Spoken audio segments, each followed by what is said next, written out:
Good morning, good morning, good morning. I'm actually going to be maybe on time today. I don't know. First, I'm just going to move the mic so that you can see who's with me. Hold on.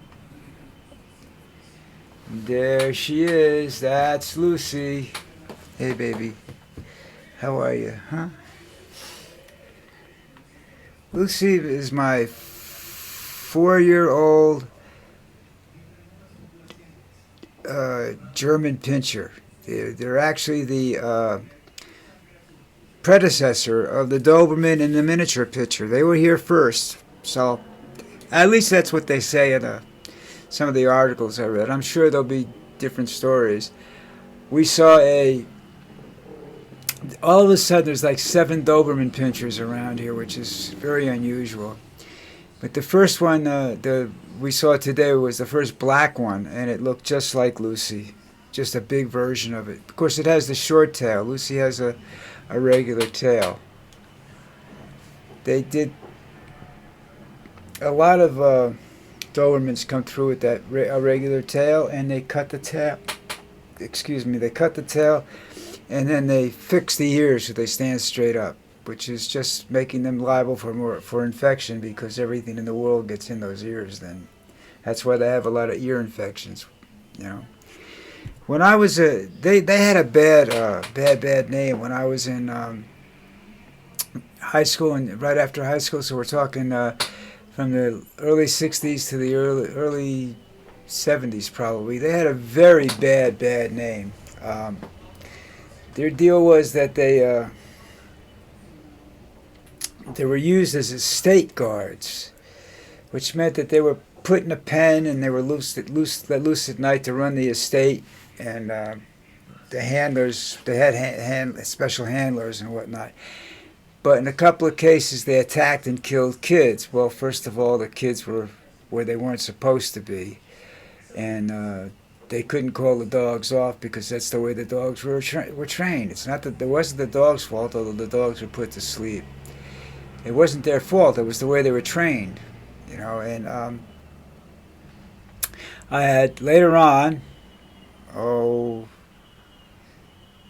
I guess now we're talking the '70s I talked to a dog handler one time because I did a lot of hunting at that time, and I used to work with dogs. And this was a guy had a Weimaraner that I loved, Jager, as the dog's name was. Anyhow, they talked to the handlers that were down there, and they told me something. They said, "There's 2 things you can't do to a Doberman." He said, "A Doberman is basically a lovable puppy, just like any other dog on the planet.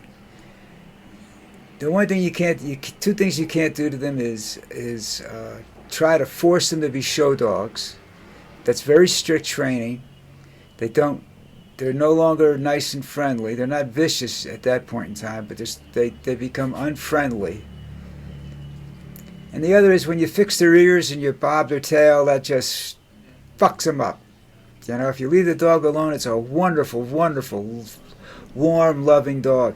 The 7 that are down here, they love Lucy. They always come over to see me, so I have no problems with them. But that's just the story of what I know about Dobermans. I mean, it's a shame. You see that with a lot of dogs. Everybody blames the dog, you know. But there's a couple things that'll upset a dog and make them. And when these dogs, especially if they attack the face, you have to understand that it could be something on their breath, the person's breath, or their perfume or hairspray, whatever they have on their body. Or in the case of a child, bad behavior, smacking the dog in the mouth. You know, they'll take it the first couple of times. The third time, they're probably going to bite his head off. That's not the dog's fault, really. You know, the dogs, most dogs will stand there. A lot of dogs will stand there and take it, but there's certain breeds that aren't going to stand there and let you smack them in the head. And the other perfect, that I don't know what it is, but I've seen that happen. You know, personal hygiene and whatnot is very important around dogs because certain things can really set a dog off. And it's not the dog's fault, all right, because they've never been exposed to it before. The trainers don't know how to deal with it. And I don't think there is a way of dealing with that, you know. But anyhow, let's go on to what's going on next. Uh, if you go back to 1933 and early rise of fascism, wow, I can't breathe. There's a lot of pollution today. I was outside. It's really hard to breathe outside. But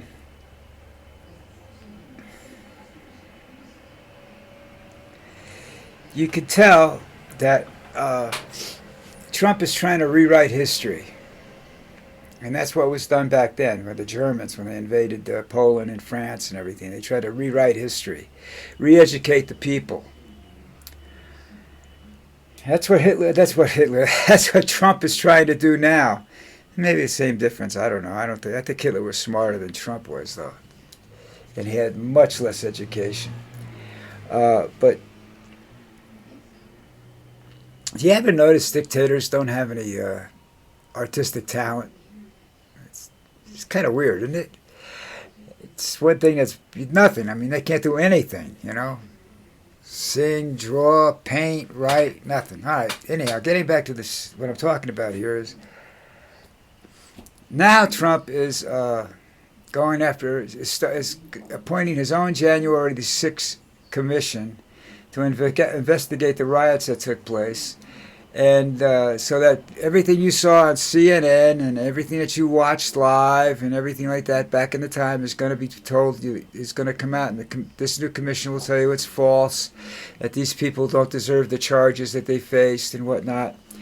And I think that the ones that were caught should have been tried as for treason and then taken out and executed. But that's beside, that's just me. I'm vicious. I think Trump should be tried for treason, taken out, and hung if he could fight a tree strong enough to hold his fat body. But they probably have to build a steel scaffold for him, and it would probably bend if they dropped him through the door. But anyhow, that's what's going on. They're trying to change history, and those of you that studied history and studied it in the last few years, there have been a lot of subtle changes to the stories, My history comes from newspapers, magazines, people I met. My brother was over in Germany after the war in the 50s, and I met soldiers that were in the war through him. My stepbrother, I should say. It's another story altogether. But you just saw this,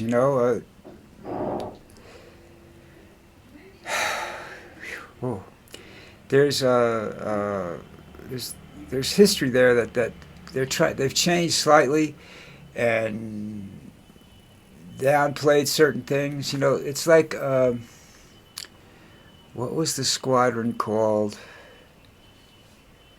With all the Muskegee Airmen. If you ever read about that, I met people that worked there at the airfields that they were stationed at, and they'll tell you something. Those guys weren't the glamorous fighter pilots that went up and flew up from London and intercepted the planes coming. The planes they shot down were attacking our bombers. The deal with them is, as far as I know, is everything I've ever seen about them is they never lost a plane. Flying cover for the bombers, and bombers all got to their target and they all got home. So, that's in itself is an amazing thing. But they're trying to change this history. I don't think they could change that, but they just downplay it. They don't. It's not. They want it removed from the history books, And that's where I hope they really do get rid of Hexit. But there's more to it than that. They're just his incompetency, I think. He's dangerous in this position, and it's going to cause... The reality of this is it's going to cause some problems internationally, so I don't know whether they're going to get through it or not, but they ought to dumb him all the way down so that he's just not so that he just can't talk to anybody anymore. can't do anything. Put somebody else in charge. Just leave him there as a figurehead, but put somebody else that actually knows what's going on in the world in charge there. But they're part of the change. They want to change history. Now, January 6th, I saw that when it happened on CNN. I was watching it with everybody else. I saw the things that was going on.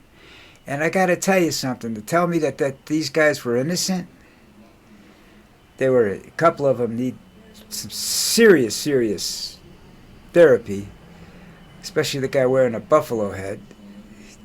The rest of them, they're just, I don't know. You have, at some point in time, the mob mentality takes over, all right? To explain the mob mentality is when you get, as a situation escalates, more and more people take sides, okay?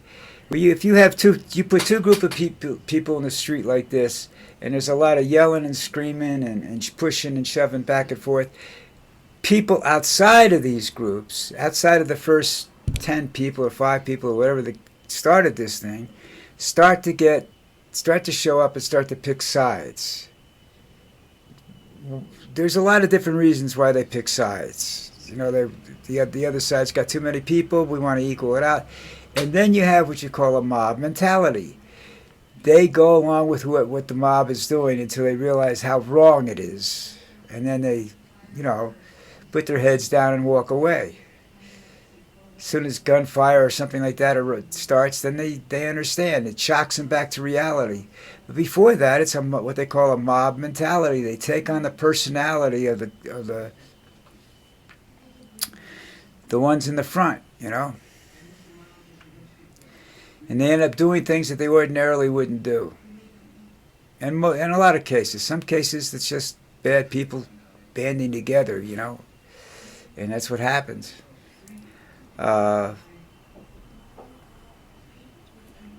to change that history, you can't change that history. There was nothing good that came out of that, okay? And if they change that history, then the United States is done. And when I say done, they're not going to be a superpower anymore, all right? Not with Trump in charge, they won't be. His economic principles have always caused problems. His economic view is not a healthy one for anybody. So you're going to see serious problems in the United States. You're going to see his attitude of keeping women barefoot pregnant in the kitchen isn't going to work. That's why you definitely don't want J.D. Vance as president. All right? So you can't shoot.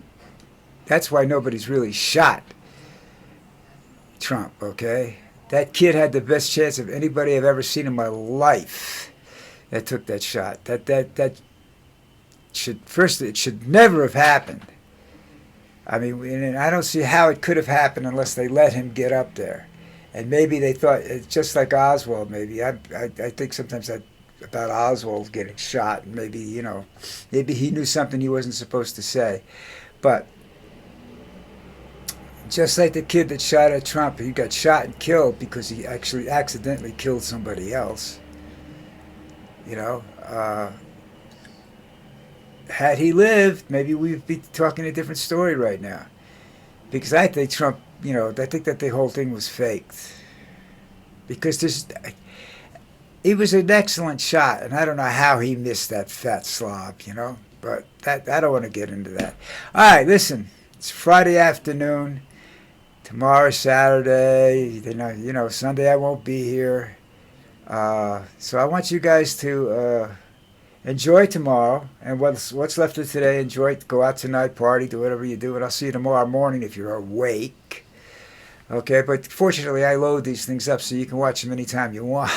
Okay, just go to my channel, Jeffrey Bruff. That's it. All right. So everybody have a great day, and subscribe, please, or comment, or like, or whatever, and I will talk to you.